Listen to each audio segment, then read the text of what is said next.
رب سے جڑنے کا سفر۔ اوہ بہت معذرت یار، تم باہر کیوں ہو؟ اندر کھانا سرو ہو رہا ہے۔ ہاں بس سب خیریت ہے نا؟ شہریار نے معاذ کے کندھے پر ہاتھ رکھتے ہوئے فکر مندی سے پوچھا۔ پیچھے ہال کے اندر لڑکے لڑکیوں کی آوازوں اور کہکہوں کا شور اٹھ رہا تھا۔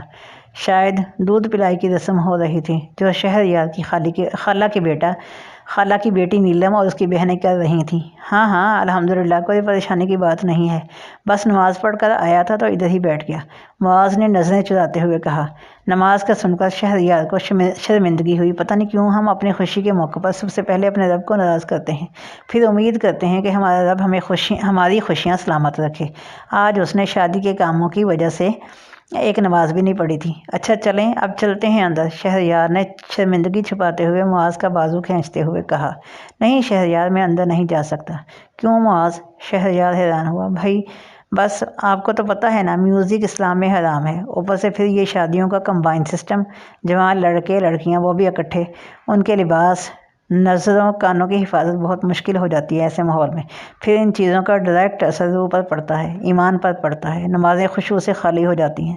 مجھے اپنا ایمان بہت عزیز ہے، اس لیے میں ان سب سے بہت دور رہنے کی کوشش کرتا ہوں، اللہ ہم سب پر رحم فرمائے۔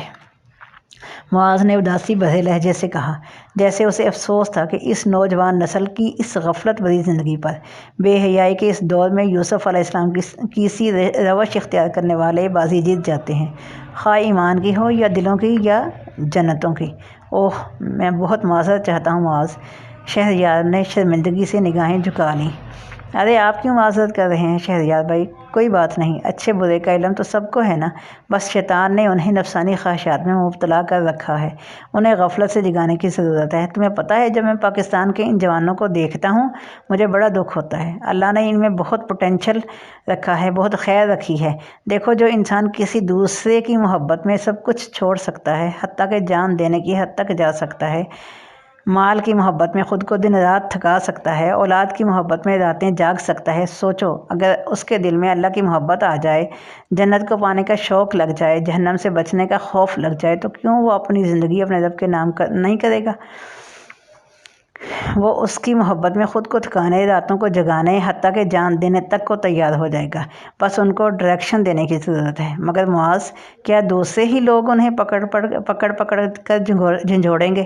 ہاں، دوسروں کو گہری نیند سے جگانے کے لیے پہلے تو انہی کو ہی کوشش کرنی پڑتی ہے جو خود جاگ رہے ہوں، اور جو جاگنا نہ چاہے بار بار جگانے پر۔ شہریار نے افسردہ لہجے میں پوچھا۔ ہمیں پھر بھی اپنی کوشش کرتے رہنا چاہیے، اللہ ہدایت کا معاملہ البتہ اللہ کے سپرد ہے، اور یہ دو طرفہ ہے۔ انبیاء علیہ السلام نے بھی اپنا پیغام پہنچا دیا تھا، جنہوں نے جاگنا پسند کیا انہوں نے غفلت کی زندگیاں چھوڑ دیں اور اپنے آپ کو اللہ کی راہوں میں وقف کر دیا، اپنے جسم اس کی رضا پانے میں گھلا دیے۔ مگر جنہوں نے جاگنے کو پسند نہ کیا، غفلت اور نفس پرستی کی زندگی میں رہنا چاہا، انہیں انبیاء کے پیغام، معجزوں، کتابوں تک نے فائدہ نہ دیا۔ کفار مکہ کی مثال سامنے ہے، یعنی قصوروار تو پھر انسان ہی ٹھہرا۔ بالکل وہی ٹھہرا، اللہ ہر ایک کو ہدایت کا راستہ دکھاتے ہیں کسی نہ کسی ذریعے سے۔ اب انسان کی چوائس کا امتحان ہوتا ہے، وہ کیا پسند کرتا ہے، دنیا اور اس کی فانی زندگی یا دین اور آخرت کی کامیابی؟ شہریار کے پاس مزید کوئی جواب نہ تھا، اس نے اس بات میں سر ہلا دیا۔ میں آتا ہوں۔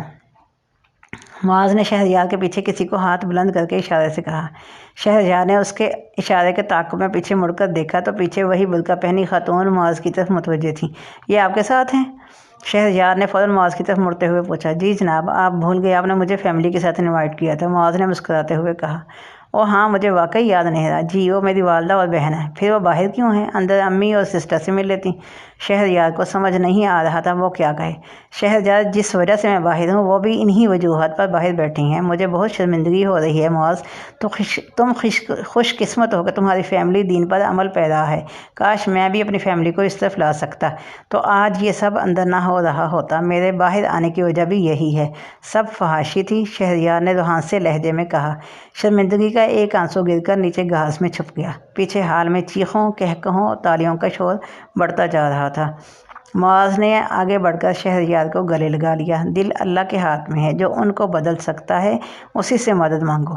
شہریار معاذ کے گلے لگے بس سر ہلا کر رہ گیا۔ وہ ندی کے کنارے سبز گھاس پر بیٹھی پانی میں نیلے آسمان اور اس میں تیرتے سفید روئی کے گالوں جیسے بادلوں کا عکس دیکھ رہی تھی اور بہت محظوظ ہو رہی تھی۔ تھوڑی تھوڑی دیر بعد اپنی انگلیوں کو ندی کے پانی میں ڈال کر ہلاتی، جس سے پانی پر ارتعاش پیدا ہوتا اور آسمان کا بنا ہوا وہ خوبصورت سا عکس بدل جاتا۔ وہ کمزور ہو گئی تھی، اس کا وزن بہت گر چکا تھا، رنگ پیلا پڑ چکا تھا، مگر وہ مسکراہٹ ویسی ہی گہری تھی۔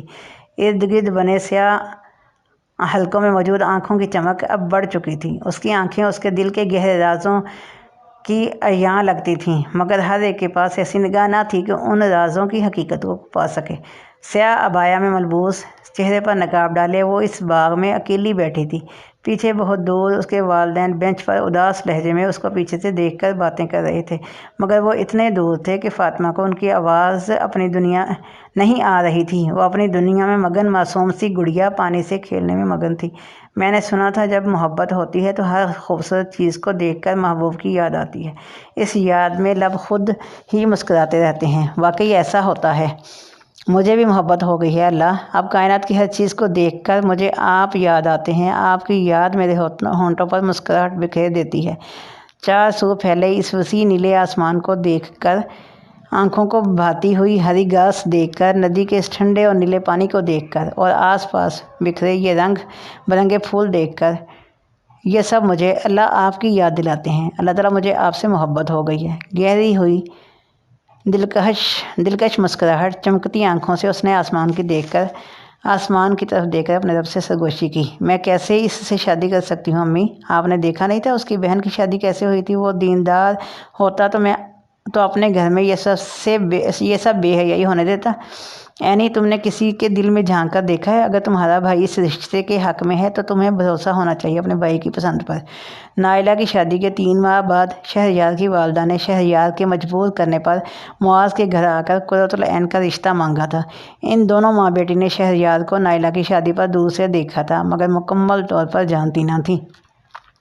قرۃ العین اچانک سے اس سب کے لیے ذہنی طور پر تیار نہ تھی۔ اس نے تو نیک اور عالم شوہر کے لیے دعائیں کی تھیں جو اس کے دین میں اس کو آگے بڑھاتا، اس کا ہاتھ پکڑ کر جنت کے راستے پر لے جاتا۔ مگر یہ مجھے بھائی پر بھروسہ ہے امی، مگر انسان کے دین پر بھروسہ نہیں۔ تم ججمنٹل ہو رہی ہو اینی، پیچھے کھڑے معاذ نے کہا۔ غالباً کمرے میں داخل ہوتے ہوئے اس نے اینی کی ساری باتیں سن لی تھیں۔ تم کیسے کسی کی پارسائی کو جج کر سکتی ہو؟ مگر وہ ایک موقع پر دین کے کسی حکم پر عمل کرنے میں ناکام ہو گیا ہے تو اس کا کیا مطلب ہے؟ وہ ایمان والا نہیں رہا؟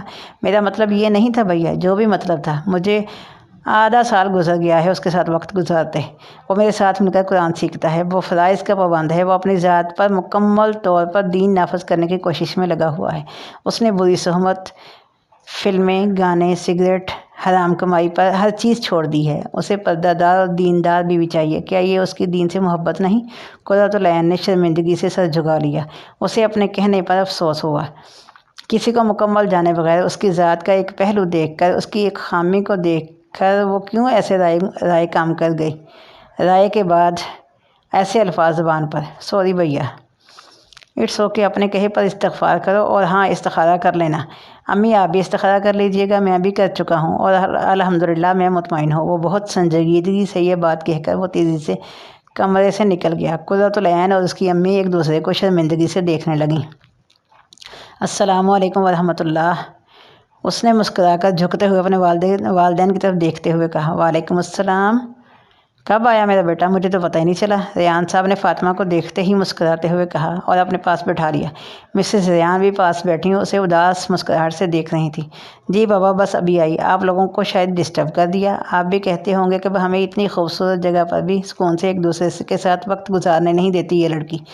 فاطمہ نے شرارتی لہجے میں ہنستے ہوئے اپنے نقاب کو نیچے کرتے ہوئے کہا۔ اس کے ماما بابا دونوں نے بلند آواز میں کہکا لگایا، مگر اس باغ کے ہر شجر، ہر پرندے نے ان کے کہکہوں میں اداسی کو محسوس کر لیا۔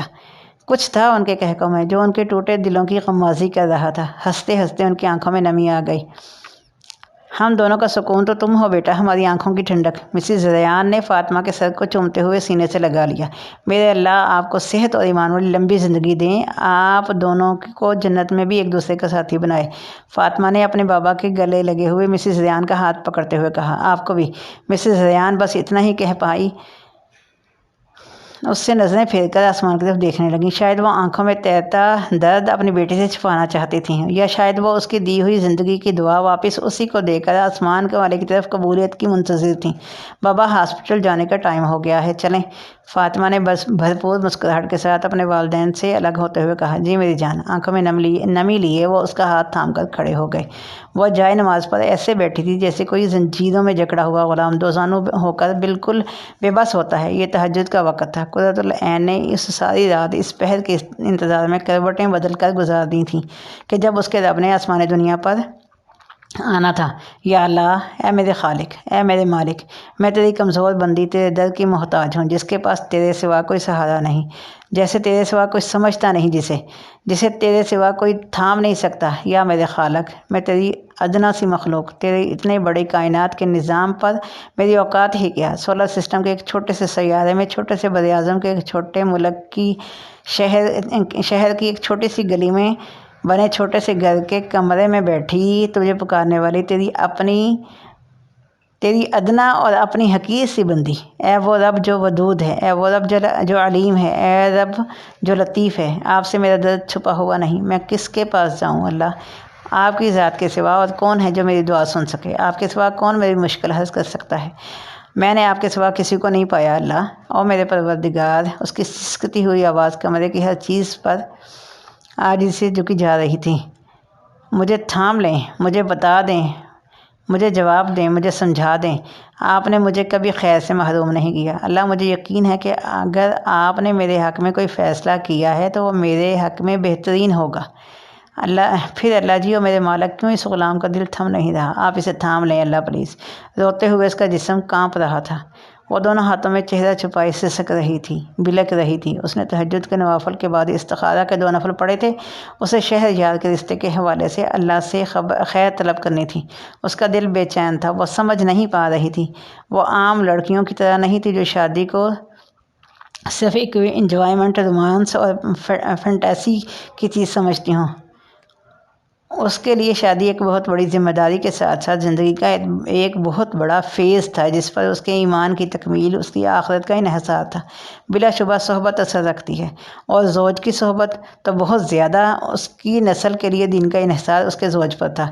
اسے تو نسلوں کو اسلام کی سربلندی کی راہ میں لگانا تھا، اس لیے اس کا فکر مند ہونا بجا تھا۔ اس نے آنسو صاف کر کے دوبارہ ہاتھ اٹھائے۔ اسے یقین تھا استخارے پر، کیونکہ رسول اللہ نے فرمایا جو آدمی اپنے معاملات میں استخارہ کرتا ہو وہ کبھی ناکام نہیں ہوتا۔ طبرانی۔ وہ استخارے کی مسنون دعا پڑھنے لگی۔ اللہم انی استخیرک بعلمک واستقدرک بقدرتک واسألک من فضلک العظیم فإنک تقدر ولا اقدر وتعلم ولا اعلم انک انت علام الغیوب۔ اللہم ان کنت تعلم ان ھذا الامر خیر لی فی دینی ومعاشی وعاقبۃ امری فاقدرہ لی ویسرہ لی ثم بارک لی فیہ، وان کنت تعلم ان ھذا الامر شر لی فی دینی ومعاشی وعاقبۃ امری فاصرف عنی واصرفنی عنہ ثم اقدر لی الخیر حیث کان ثم ارزقنی بہ۔ اے اللہ، میں آپ کو آپ کے علم کا واسطہ دے کر خیر اور بھلائی طلب کرتی ہوں، آپ کی قدرت کا واسطہ دے کر اچھائی کی طلب کرتی ہوں۔ میں آپ سے آپ کا فضل مانگتی ہوں۔ بے شک اللہ، آپ قدرت رکھتے ہیں، مجھ میں قوت نہیں، آپ جانتے ہیں میں نہیں جانتی، آپ غیب کو جاننے والے ہیں اللہ۔ اگر آپ جانتے ہیں کہ یہ کام یا یہ شخص میرے لیے بہتر ہے، میرے دین کے اعتبار سے، میرے معاش کے اعتبار سے، میرے انجام کار کے اعتبار سے، تو اسے میرے لیے مقدر کر دیں، اسے میرے لیے آسان کر دیں، پھر اس میں میرے لیے برکت ڈال دیں۔ اور اگر آپ جانتے ہیں کہ یہ شخص میرے لیے برا ہے، میرے دین کے لیے، میری زندگی کے لیے، میرے انجام کار کے لیے، تو اسے مجھ سے پھیر دیں اور مجھے اس سے پھیر دیں، میرے لیے بھلائی مقدر کر دیں جہاں کہیں بھی ہو، اور پھر مجھے اس پر مطمئن کر دیں۔ وہ دعا مانگتی جا رہی تھی، آنسو بہاتی جا رہی تھی۔ اسے دعا پر یقین تھا، بہت زیادہ یقین۔ اسے پتہ تھا اس کا رب اسے بھلائی سے ہی نوازے گا۔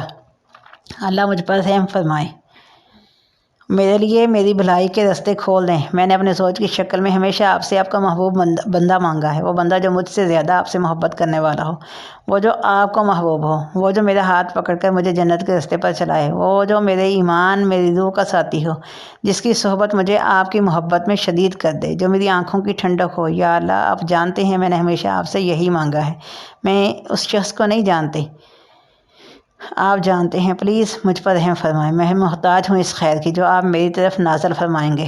اللہ پلیز ارحمنی، مجھ پر رحم کریں۔ اس نے روتے ہوئے درود شریف پڑھا، دعا مکمل کی۔ اب دل قدرے پرسکون ہو چکا تھا۔ اسے ایسے لگا کہ کوئی بوجھ تھا جو دل سے اتر گیا ہو۔ سوجھی آنکھوں کے ساتھ اٹھ کر اس نے اپنے کمرے کی لائٹ آن کی اور قرآن اٹھا کر پڑھنے کے لیے جائے نماز پر ہی بیٹھ گئی۔ یہ اس کا معمول تھا، فجر کی اذانیں ہونے تک تلاوت کیا کرتی تھی۔ اس نے اپنا کل کا چھوڑا ہوا سبق کھولا کہ آگے پڑھ سکے۔ جیسے ہی صفحہ کھولا تو سامنے موجود آیات پڑھ کر اس کے ہاتھ وہیں رک گئے، دھڑکن تیز ہو گئی۔ وہ آنسو جو ابھی چند لمحے پہلے تھمے ہی تھے، پھر کسی سیلاب کی طرح رواں ہو گئے۔ ترجمہ: جو شخص ایک عمل کرے، خواہ مرد ہو یا عورت، لیکن مومن ہو، تو ہم اس سے یقیناً نہایت پاکیزہ زندگی عطا فرمائیں گے اور ان کے نیک اعمال کا بہتر بدلہ بھی انہیں ضرور دیں گے۔ نحل سورۃ آیت نمبر 97۔ اوہ میرے پیارے اللہ! اس کے منہ سے بے اختیار نکلا۔ وہ قرآن سینے سے لگا کر سسکیاں لے کر رونے لگی۔ اسے سمجھ نہیں آ رہا تھا کہ کیا کرے۔ عرش والے نے ہمیشہ کی طرح آج پھر سے اسے تھام لیا تھا، اس کی پکار کو سن لیا تھا، اسے جواب دے دیا تھا۔ وہ انہی سوجی ہوئی گیلی سرخ آنکھوں کے ساتھ بار بار اس آیت کو دیکھتی، اس پر پیار سے ہاتھ پھیرتی اور روتی جاتی تھی۔ اس کے بعد کئی صفحے پلٹ دیے۔ آگے سورۃ نور کھلی ہوئی تھی، اس کی پسندیدہ سورت۔ آیت کا آدھا حصہ ہائی لائٹ تھا جس پر اس کی نگاہ جا کر ٹک گئی، اور پاک عورتیں پاک مردوں کے لیے، پاک مرد پاک عورتوں کے لیے۔ سورۃ نور آیت نمبر 26۔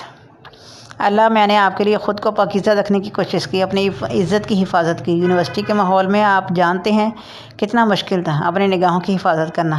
اس بے حیائی کے ماحول میں خود کو صرف آپ کی خاطر پردے میں لپیٹ کر رکھا۔ مجھے یقین ہے کہ آپ مجھے مایوس نہیں کریں گے۔ اس نے روتے ہوئے سرگوشی کی، گویا اس کا رب اس کے سامنے ہی محبت سے اسے دیکھ رہا ہو۔ کانپتے ہاتھوں سے مزید آگے صفحات پلٹے۔ اور غالب نہایت رحم والے پر بھروسہ رکھو جو تمہیں دیکھتا ہے اور جب تم کھڑے ہوتے ہو تہجد کے وقت، اور سجدہ کرنے والوں میں تمہارے پھرنے کو بھی۔ یقیناً وہی سب کچھ سننے والا، سب کچھ جاننے والا ہے۔ سورۃ شعراء آیت نمبر 217 to 220۔ وہ ہمیشہ کی طرح شاکڈ تھی، مگر قدرے پرسکون۔ آنکھ سے آنسو سکون سے بہہ رہے تھے، مگر دل ٹھہر چکا تھا۔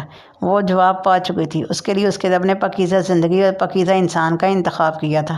اسے بس توکل کرنا تھا اپنے رب پر۔ بے شک اس سننے والے کی طرف اس کی دعا سن لی گئی تھی۔ وہ نم آنکھوں سے مسکراتے ہوئے سجدہ شکر میں گر گئی۔ بے شک اللہ تعالیٰ کی طرف سے جواب ملنا اس پر بہت بڑا انعام تھا۔